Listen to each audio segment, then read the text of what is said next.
What would you like to see change in your life? And what is the biggest obstacle that you're facing now? I run 2 programs called Inner Knowing and Good Life Designed for serious individuals who are ready to take the next step in their personal and professional lives. I will personally be coaching a small group of individuals on tools and frameworks for creating an intuitive practice and for creating self mastery in their life. As someone who's helped countless entrepreneurs open doors of possibility that they never thought existed, I've seen these strategies transform people's lives. The best part is that you'll 10x your output, unlock your creative genius. I'll work with you weekly to overcome your limiting beliefs. I'll teach you how to create clarity, processes, develop your intuition, and set a new framework on how to live your best life. And you'll get access to guided meditations that I have personally created that are not available anywhere else. We'll create a new self-concept that you can practice moving forward.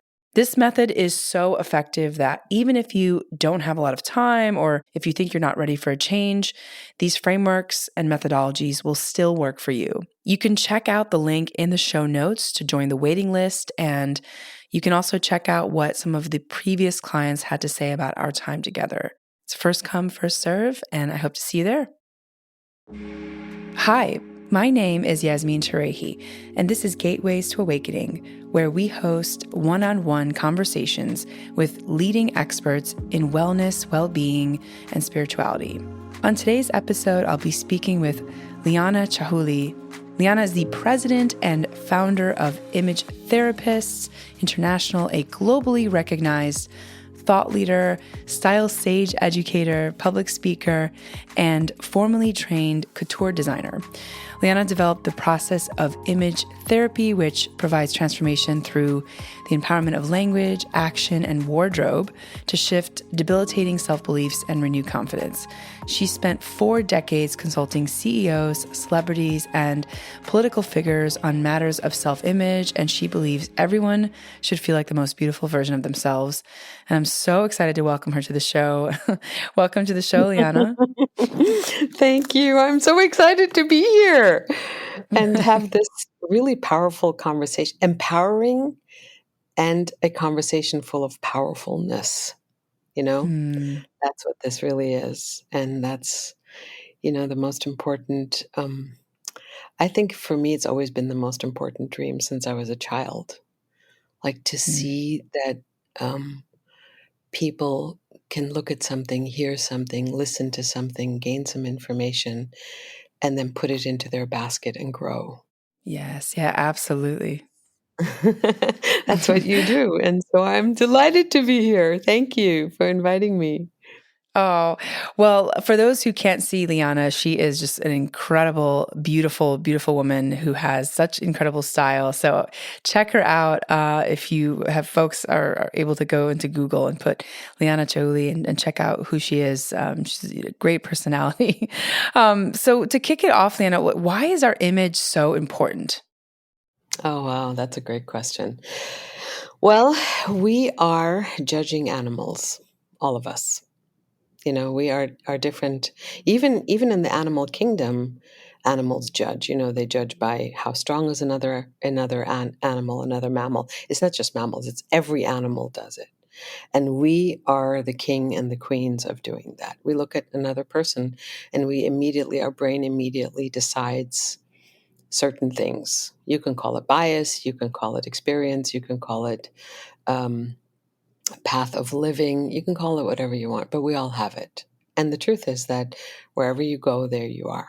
We don't show up in the world without everything that we have in our basket. We bring our thoughts, our ideas, our vision, our fears, our joy, our bliss inside of this body, inside of this, what I call your masterpiece. And we look at another person, that's the first thing we do, even though what we really do is we first smell them, but our sense of smell is not as keen as a dog's or an animal. So the first thing we do is we look. And inside of that gazing at another, looking at another, we don't see one another. We're just looking at another person. And there's a lot of judgment there. I always say the first sister you see in the mirror is yourself. And my invitation to all of us kicking this call off is seek your sister's greatness rather than her guilt. Mm. Seek your brother's greatness rather than his guilt. So that goes straight along with the judging. We look at ourselves, and instead of seeing ourselves, be proud of your assets, not ashamed of your flaws is a phrase that I coined many, many years ago, 40 years ago. Because our assets are the most powerful gift that we have. They're not assets that money can buy. Kindness, compassion, love, curiosity, vulnerability, those are not assets that we can buy. And sometimes or often we don't see those immediately. So we go by the outside. So image relates to, can we take the inside of who you are? Can we take all of your greatness, all of your deliciousness, and can we put it into the outside packaging? So that when you walk into a room, you don't have to do a lot of talking. People just look at you and they go, wow, whatever she's got or whatever he's got, I want that. So that you become the offer instead of making the offer. Mm. And that's a really powerful space to be. So that when I say to people, let me undress your spirit so we can dress your body accordingly, what I mean by that is most people use clothing as armor. They don't use it as a frame. They don't use it as a tool. And it is a tool. It's a tool. Clothing, wardrobe, accessories is a tool to bring out the most beautiful parts of your masterpiece so that the inner and the outer blueprint are aligned. Mm.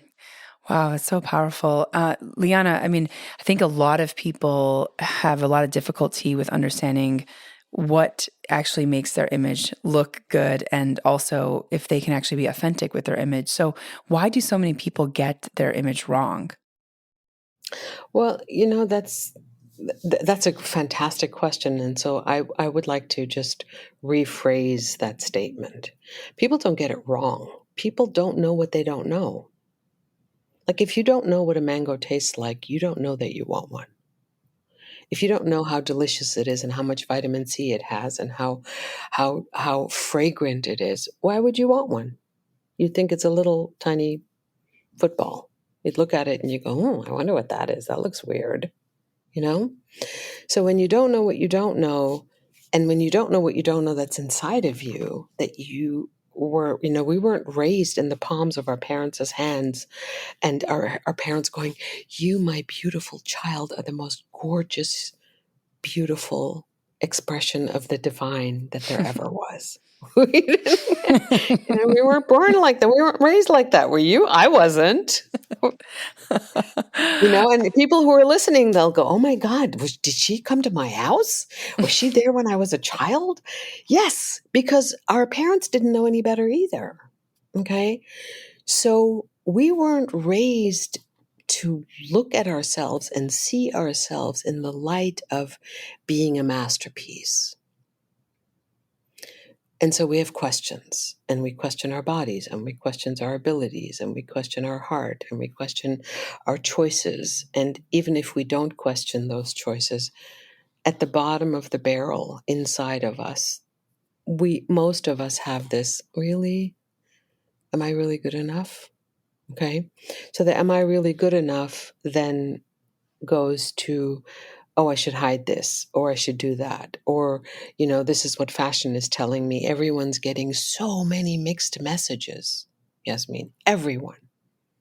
Fashion says one thing, hair color says the other thing, makeup says this thing, your grandmother tells you to dress like that, your uncle says to dress like this, you shouldn't be showing boobage, you shouldn't be. So there shoulda, woulda, coulda, lots of ideas, and no one really comes to you and says, listen, sweetheart, this is who you are. This is what your body type is. These are your proportions. These are your ratios. This is your coloring. This is your eye color is brown. Your hair is fairly blonde. Your skin color is pink. So the things that look great on you is this array of possibility. No one teaches us that. That's why I created image therapy 40 years ago, because people didn't know what they didn't know. And the path between the bud and the blossom of who you have the possibility to be, right? Imagine a bud and then imagine a blossom. What leads to that blossoming is the learning and the understanding of self.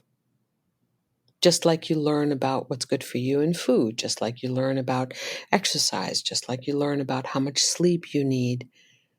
But no one teaches us about these bodies that we have, these amazing, magnificent masterpieces that are capable, way more capable than an iPhone ever will be, or an AI. And no one comes and says, you know what? Yeah, you've got a little round belly. You don't have a tiny waist. You have a beautiful booty. You have a D cup size, or you're a tall gentleman with a long neck and a small head, but you're 6'3". No one comes and defines it for us and says, let me give you the tools so you can understand your body, not your mother's, not your sister's, not your uncle's, but yours. And so I created a system where you can physically learn the tangible pieces of who you are. But before you even do that, meaning hair, skin, eyes, body proportion, shoe size, what do you look like from the side? What do you look like from the front? But before you even do that, your spirit. Because by the time you start learning this stuff or you get out of college, we've already established barriers and boundaries and lockages and armor. No, they can't know this. No, they can't know that. But if they do this, if I do that, then I'm going to be judged, you know? We all have that. Right. So, Liana, so tell us a little bit about image therapy. How does it work? I mean, how do we get started when we're looking at our own image? Well, the first thing you want to do is you want to actually really see. You don't want to just look in the mirror. You want to look in the mirror and then go deep. Stop hiding, because we hide in front of ourselves too. I have this exercise that Jack Canfield and I, when we were doing this work together, we have this naked exercise. So if somebody says to me, so how do I start this? I'm like, well, have you ever looked at yourself in the mirror, truly looked, and then stayed long enough to see what's there? Okay. If we're hiding from ourselves and we don't want to go into the mirror, or we don't want to see ourselves, how do we expect other people to see us? So look at yourself and see, what's your hair color? What's your eye color? What does your smile do when you smile? What do you look like from the side? What happens between your neck and your chest? What's going on with your skin? Did you know that from the top of your forehead to the middle of your chest and your décolleté, you have about 45 different colors of skin tone? Hmm. Did you know that your hair has at least 15 colors in it if you haven't dyed it? Did you know that every piece of movement that you make, that your body makes, creates an expression of love or bliss or tenderness or anger inside someone else, because we're all sensing animals and we read each other by our body language? So the first thing you want to do is you want to learn about your own body. You want to see how you walk.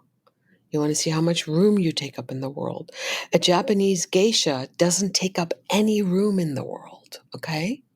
She's very contained.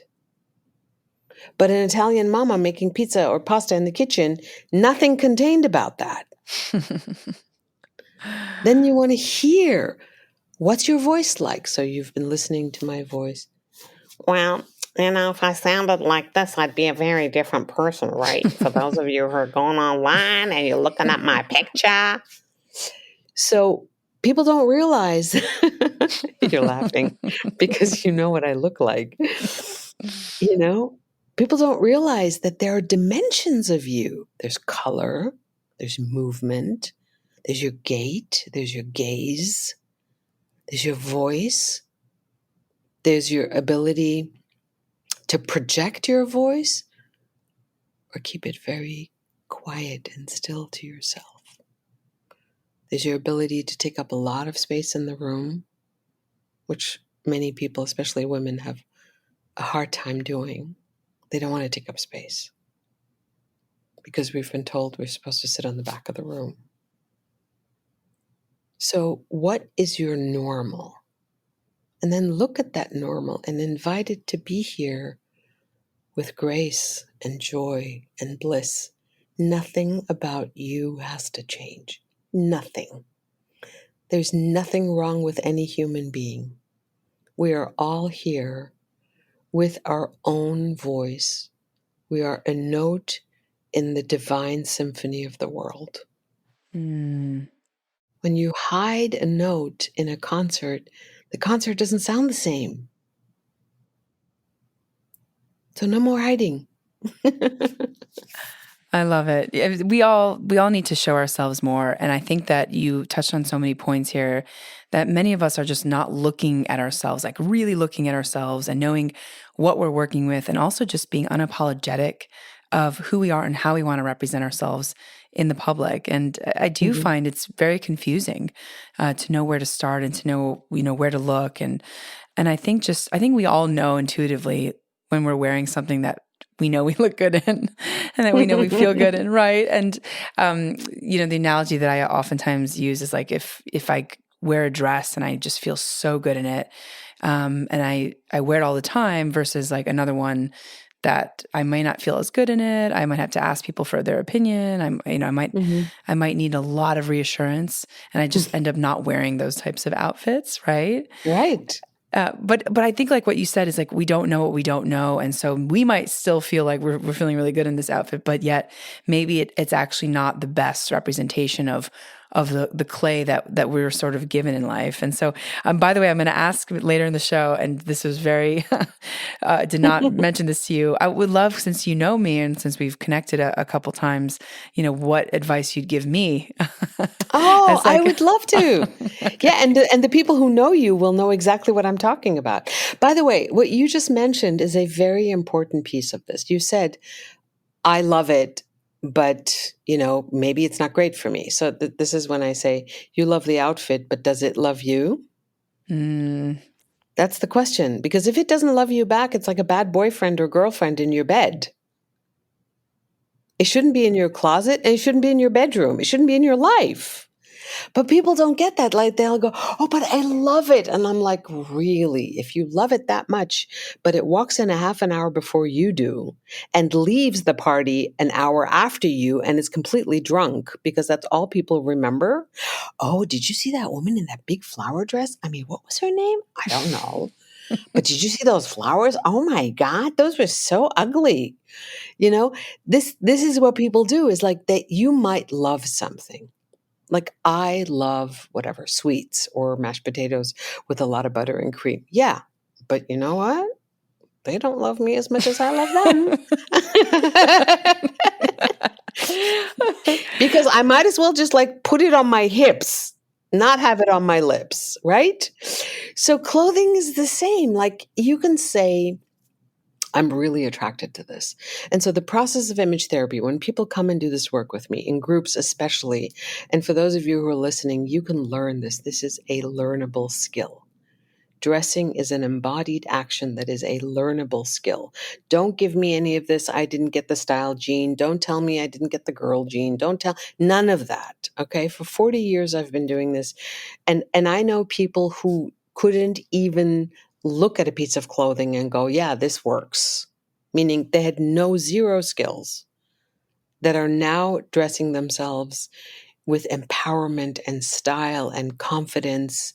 And there's a system, there's a learning. So this whole question about, well, I love it. When people say to me, "I love it," we take that apart. Like Yasmin, you've said to me, "I love this dress." We were together somewhere and you said, "I love this dress because it's comfortable." So dressing is not about how you look. Comfort and the deliciousness of dressing shows up on your face in a smile. Most people that start this work with me, they go, "Oh, you're going to put me into something that I'm going to feel really uncomfortable in?" I'm like, why would I ever do that? Like I dress people for the Oscars and wedding dresses and gowns and sexy things and suits and business attire. And the first and foremost, most important thing is that you feel so good in the outfit. I don't want you to look at it. I don't want you to look at yourself in the mirror. I just want you to tell me, how does it feel? So when a client comes on stage or we're in a workshop and she or he puts something on, I say, close your eyes and just tell me how it feels. And when you open your eyes and you look at the audience, they will be your mirror. You don't need a physical mirror. What you need is your own reflection on the inside about how the sensation is. And then how do people look at you? They go, and most people, when I ask someone to put something on, they come out or they're in a workshop, most people just go, oh, wow. And the person who's wearing it, not only do they have a lot of judgment because they saw the piece, right? And in their mind, most people cannot put together, what are you kidding? You want me to put that on? And then they go begrudgingly, they put it on, they come out, and then the audience gasps. And the person who's standing on stage with a new outfit usually has tears in their eyes and says, I can't believe this really looks good on me. And then when they go look in the mirror and they get evidence for the gasping of the audience, it's even harder for them to take in. I had a very powerful actress who was in my studio, and this was at the end of her day with me, her VIP day with me. I put a dress on her. It's the last thing. In skin tone, really gorgeous. I went and got her a glass of water. I come back out and she's sobbing. The dress is all wet within 3 minutes. And I'm like, honey, what's going on? And she said, she's standing 6 feet away from the mirror and she says to me, Liana, I cannot believe that that image in the mirror, that beautiful woman, is actually me standing here. I'm not that beautiful.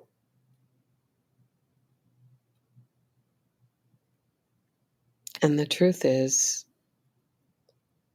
I can tell you 40 years of doing this work, we all have a version of that. And the hardest thing for me as an image therapist, the place where I hold space the most, is in the disbelief of a client. That's where I have to get bigger because their belief system asks them to shrink back into the I'm less than, to shrink back into the hiding, to shrink back behind the armor. Because imagine, Yasmin, if someone's lived their life for 40 years, not gone to parties, not accepted jobs, not accepted dates, not done a lot of things because of the belief system that they have about themselves, right? Then they come to this work and then someone shows them the magnificence of who they are. There's a lot of things that converge in that moment. One of them is, oh my God, I've lied to myself for most of my adulthood. I created this negative image of myself. Or I took on the belief systems of my mother, my cousins, my uncle, society, hair dye industry, beauty industry, fitness industry, whatever, Vogue, and I allowed it to grow inside me as a disbelief of me being a masterpiece. And then people have to come to terms with that. I've had 80-year-old women sitting in my workshops who cried and sobbed and said, where were you when I was 20?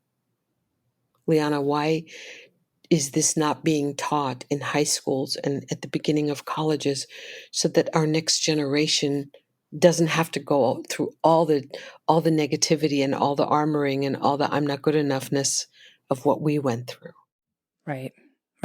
Yeah, that's so powerful, Liana. I'm so grateful for this work. And I think it's a mindset shift, really, because I think a lot of people don't actually have this perception of themselves and also how important image is when we go out in public, especially if we're busy and we don't we don't prioritize it, right?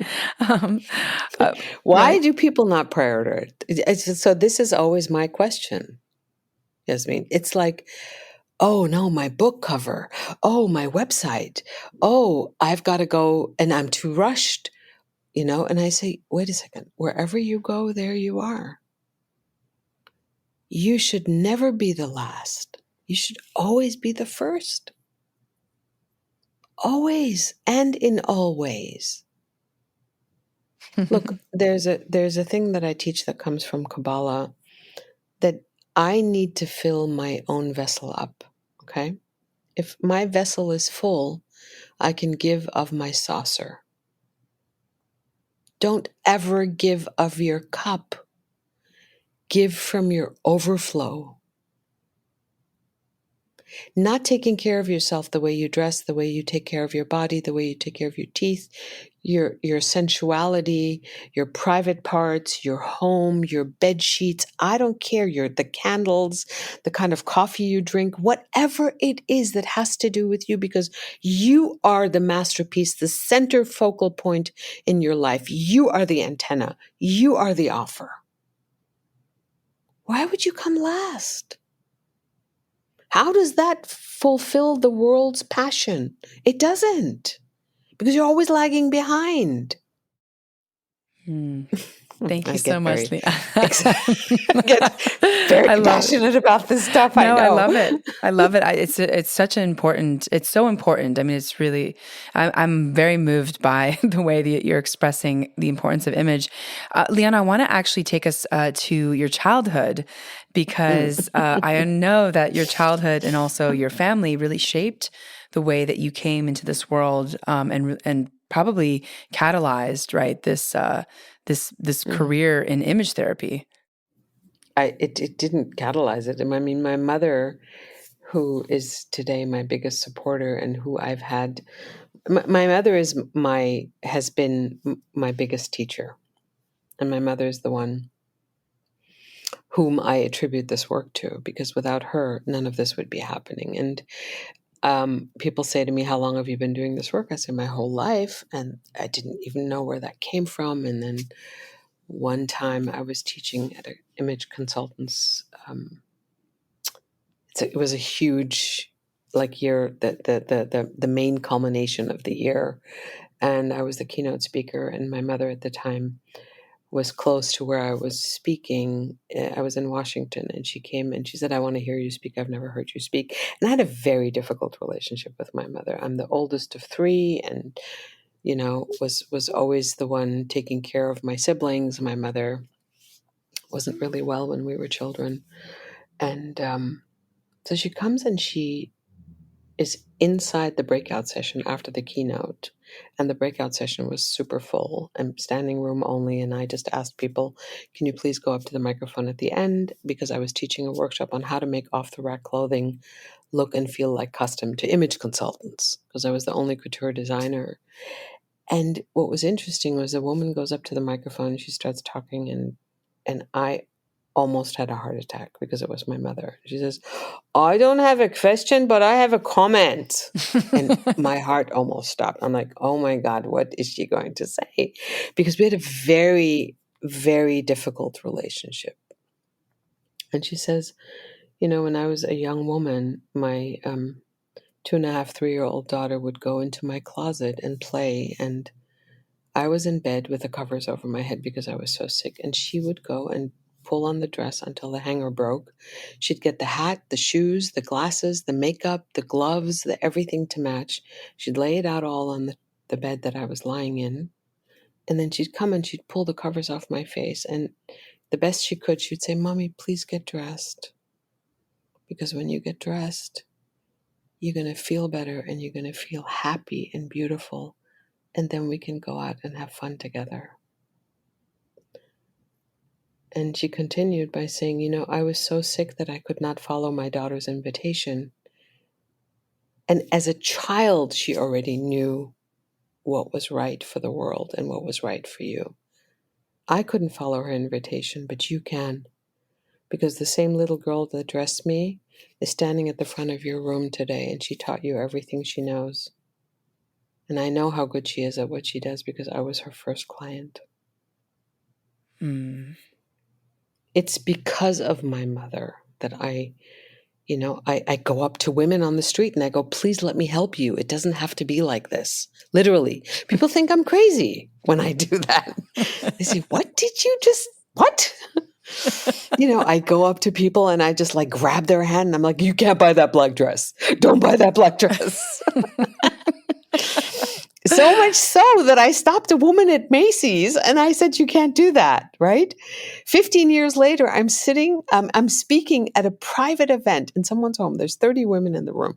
I'm done with my presentation. This woman comes up and she says, oh my God, Liana, I finally found you. It's my son's birthday today. And I'm like, okay, great. That's nice. What does that have to do with clothing? And she says, 16 years ago, you stopped me at Macy's. I was buying a black dress. You ripped it out of my hand. You went across the floor.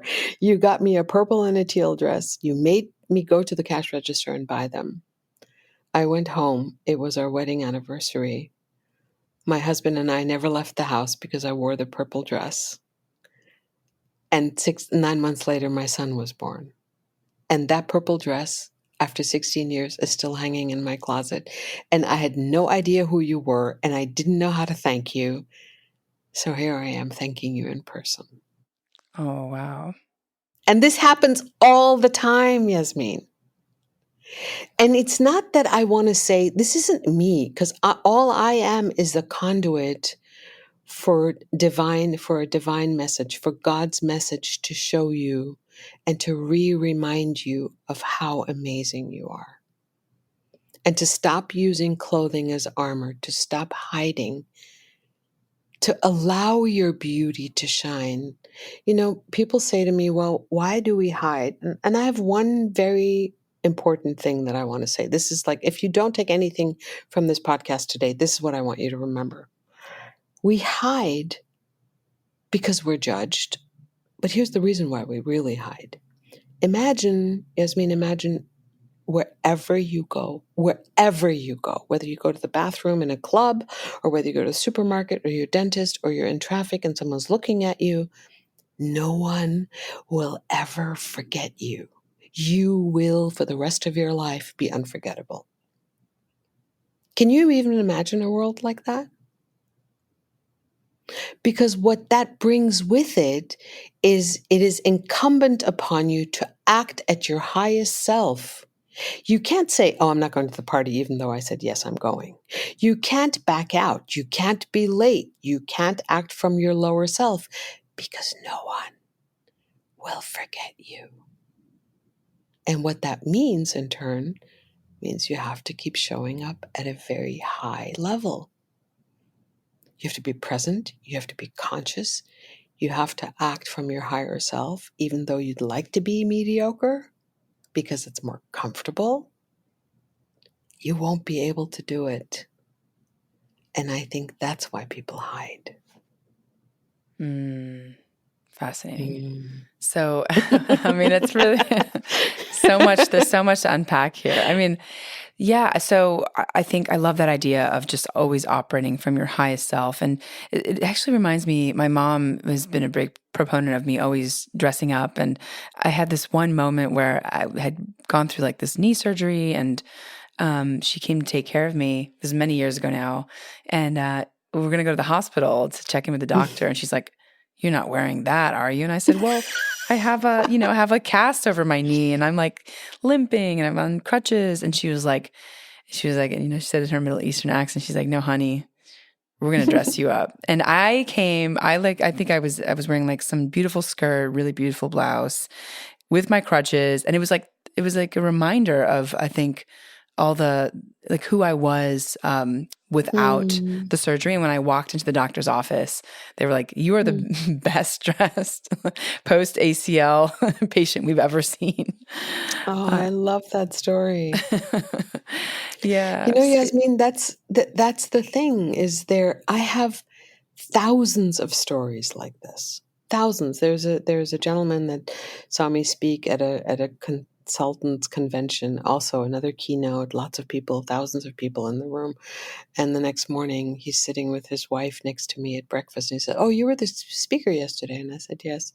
He's dressed up in a fairly simple, dirty T-shirt, right, with shorts and flip-flops, and his wife sitting next to him. This is me, the gemologist, now speaking. His wife is sitting across from him next to me, and I look, and she's got this 15-carat amazing diamond on her finger, set in a gorgeous setting, and she's all dressed up, and there are two complete opposites. And I look at him and I say, "Yeah, did you enjoy that talk yesterday?" And he says, "Yeah, but I would never put $15,000 into my wardrobe. I'd much rather put that money into my plane." And out of my mouth, without even, prompting, came, I said to him, "So let me ask you something. That ring on your beautiful wife's finger, you didn't just go, and buy that in the store. I'm sure you went to De Beers and you ask them to find a really good, it's a pear shape. It's a 15-carat pear shape. That's a beautiful stone." He goes, "How did you know?" I'm like, "Because I can see jewelry and I know a little bit about stones." And I said, "And then you went and you most probably went to Van Cleef and Arpels or Harry Winston and you had them set it." He says, "You're right. I did. It was custom." And I said, "And then you most probably wrapped it up in a beautiful box, and then you wrapped up your beautiful woman and you put her on your private plane and you took her to a wonderful location and then you proposed to her." He goes, "Oh my God, were you there?" I said, "No, but I can see that this is something you would do." And he goes, "You're right." And I said, "Let me ask you something. If you do that much with a piece of rock that comes out of the ground that you're giving to her, why wouldn't you do it with you? You are the biggest gift in her life. Why would you not wrap yourself up and elevate yourself to the level of magnificence, just like you did with that stone? Because that stone isn't worth anything to her if you're not around. You are the gift, not the stone." And he started crying. This big-ass burly man started sobbing, and he says, "Wow, you just gave me a whole other view of living." And 2 weeks later, I was in his closet in their Aspen home, and he gutted his whole closet. He got a beautiful wardrobe. And so, what it is like people don't know what they don't know. Right. Wow. And there are thousands of stories like this. It's amazing. Amazing. I'm so moved by all these stories. I feel like you're like the image therapist, fairy godmother, like just really helping people relate to each other differently too. That's right. That's exactly right. Yeah. So this work gets done. I do this work in small workshop, big workshops, year-long programs, and corporations as team building, as changing the bottom line for the corporation. Because what happens is when you start to see behind the armor of another person, right? When they allow you to see them, there is so much connection, Yasmin. There is no more anger. There's no more hiding. There's no more bias gets lessened. Everything inside of who you are starts to becoming much more accepting. And that's really hard for people to even, they can't wrap their mind around it. So thank you for saying what you just said. Yes, it's connection building. It's connection building because you start to build a different relationship to the relationship that you have with yourself. And in turn, it changes the relationship to the relationship you have with others. So, Liana, I want to dive into some of the ways that folks can maybe, one sort of takeaway for them to start tomorrow morning when they look at their closet or, when they start their day. Like, what is like one thing that they could do differently tomorrow? The first thing you can do differently, the most important thing you can do differently is you can write down all the things that you're saying to yourself that I would say you're not allowed to talk about my client like that. So when people come to me and they're like, "Oh no, my ass is too big," or "No, my boobs are my blah, blah, blah, blah, blah," all those things, write them down. Write 5 of them down and have them look back at you on the page. the things that are less than. And then turn those statements into things that are amazing, because those are contractions. So language is the most important part of creation. Okay? So when I say to you, I don't need anything, or versus I have everything that I need, those both mean the same thing. Okay? One is a contraction, the other one is an expansion. People say, a client of mine said to me the other day, I clean toilets for a living. I said, can we just reframe that? How about you make people's lives more beautiful? So when you're writing down the things that are negative about yourself, I implore you and invite you to turn them around into something that's a really positive statement. You can say, I'm fat. A lot of people tell themselves they're fat. My body is strong and beautiful. I'm healthy. There are people in countries where they're emaciated. So we have to start talking about ourselves in a more high level and respectful way to change the synapses in our brain. So that's the first thing I would do, is to start talking, finding your assets. Be proud of your assets, not ashamed of your flaws. That is, my team started building Liana-isms, a Liana-ism page. And so that's one of the first that came out 40 years ago. I love the other one. that. The other one is, you love the outfit, does it love you? You're a masterpiece, I love that. Marianne Williamson says it, there's nothing enlightening about shrinking. Nothing. Yes. Yeah. Absolutely. Absolutely. I was talking to another guest the other day. It was like, the universe is expanding, right? And yet, we are choosing to shrink. We shrink. Just like we're going against the flow of nature. So that's right.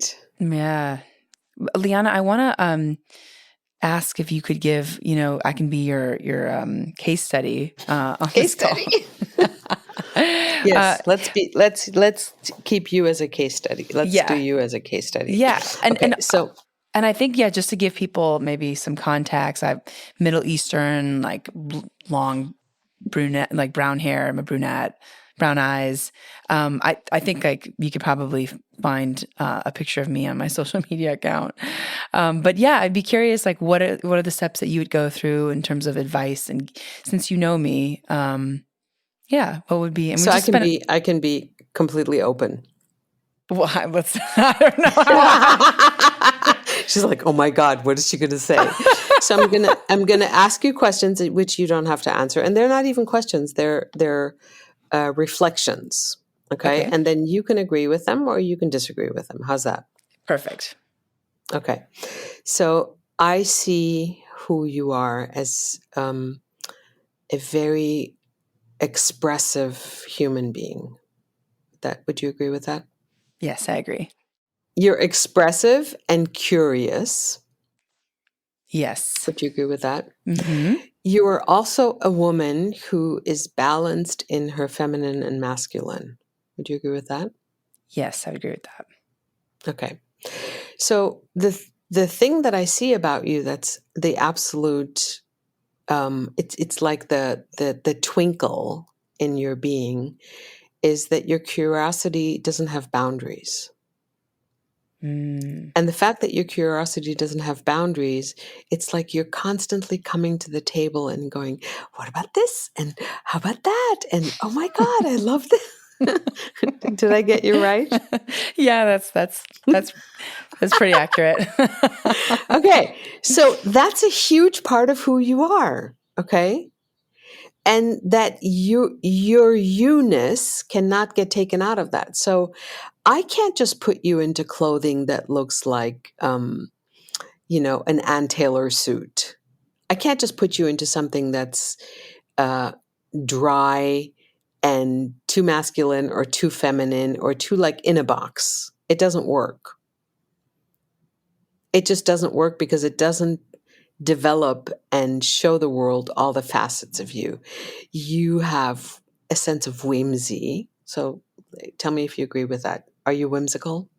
Like dreamy? Like, is that what No, whimsical? whimsical, like fun. Like I would put you into a really a fluid summer dress that has like a little bit of an open neckline, maybe a 3/4 sleeve, something that flows on the bottom. And then I would give you these very cool cowboy boots, vintage, most probably vintage cowboy boots, with really big, interesting earrings. Most probably I would do better dressing you in things that are partly vintage because they bring a story with it, a story that reflects who you are. And it doesn't all have to be Middle Eastern because the facets of who you are worldly. They're not just, I mean, you and I are both Middle Eastern. Right. Yet the sense of whimsy that you carry and your curiosity and your playfulness shows up very different than mine. So people are going to go and they're going to look at our pictures. You you have and you're always going to be this until you're 104, God willing. That's not going to go away. So if I had to put you into a gown, right? Mm-hmm. It would be a much bigger and more interesting challenge than to put you into your day wear. Interesting. Because Elizabeth Taylor versus Goldie Hawn, okay? Elizabeth Taylor, that would be like, say, me, and Goldie Hawn would be you. Like, I could put you into a funky gold leather jeans jacket with a really huge Indian taffeta skirt and then these really cool cowboy boots, you know, with some funky writing on it. And that's how you'd go to the Oscars. That's so funny. But I wouldn't So put you into true. some really boring, you know, Carolina Herrera evening gown that doesn't reflect all the facets of you. Oh, I love that. I love that. Wow. I'm super impressed. I feel like you totally see me. Because I think a lot of people can pick up one side or the other. And I've often felt very confused about, I can go Yeah. hyper feminine or I can be, you dress kind of like functional for the day. But I really love dressing up in big colors and the big earrings, kind of like the Yes. So juxtaposition I between, got yeah, you. I Yeah. know. It's just, I'm so and glad. Goldie Hawn is so like my person, like the personality that I think resonates Your very alter closely. ego. Oh, totally. Yeah. She and I are very similar. Look at that. So we totally, to your listeners, by the way, ladies and gentlemen, this is not rehearsed. This is what happens all the time. And I'm not even, Yasmin, I really want you to know that I am not taking credit for this. This is a complete download. And it happens all the time. I'm in awe of the fact that the channel is open and what comes through lands with you so that I can serve you. Yeah. Do you see what Mm-hmm. I'm saying? That's why for 3 years of not being able to be with people has been heartbreaking for me. Absolutely heartbreaking. Yeah. Because I want to give this to the world and I want to do it like you and I are doing it on the radio. We're not even visual and can you see what I'm talking about? Yep. Yeah. Yeah. I love it. Liana, I'm so excited to share your work with the world. So we're going to talk about that at the very end, but we're sort of coming at time and I want to make sure that, I learn a little bit more about looking back on your journey. What would you say has kind of surprised you the most, when you look at humanity and where image therapy is going? Well, I'll tell you what surprises me the most is that we're still not in a place to acknowledge one another. That's still a very lacking condition, a very lacking human condition. You know, we always think we're islands and you're over there and I'm over here and there's a wall between us. Whether it's between countries, whether it's between people, whether it's between races, and that breaks my heart. I created this work 40 years ago because I wanted to uncover a billion stars. And the reason, and this is the biggest reason, so I'm going to tell you my huge vision is that I believe in world peace. And peace does not start on the borders of our country, it starts inside my own heart. When I can be at peace with myself, because I coined the phrase, I am the masterpiece who masters peace, then I can be at peace with myself, and then I can walk into a situation and be completely content with who I am, and you can see it, and maybe you'll go, oh my God, she really likes herself. Maybe I can learn how to do that. And because she likes herself, she likes other people. And we are lessening the judgment. So what saddens me and what keeps me going at the same time and what propels my work into the world is, let me come show you that this is actually possible. World peace is possible in my lifetime. So I am a part of the puzzle to world peace. Not I am. This work is. I'm just the conduit. I'm just the messenger. Mm. Wow. I love that. I love that, Liana. I could talk to you all day. I mean, this is so We'll do great. it again. Yeah. Yasmin, we'll do it again. We'll do part 2. And, people might have questions or, I mean, there's so much more to say about this, and we can go into different, into different domains. And the truth is that it all begins with you. So those of you who are listening to this, be gentle with yourself. Be loving with yourself. Be kind to yourself so that you can be kind unto others. When you want to say something nasty, write it down and turn it around, like Byron Katie says. Just write it down and try to turn it around. It's not that complicated. We are not that complicated. We are complex. We're not complicated. We all need to be seen, honored, acknowledged, and loved. And the first place it begins is with yourself. Amen. Amen, Liana. What do you want to tell our listeners as a main takeaway? What's like the call to action?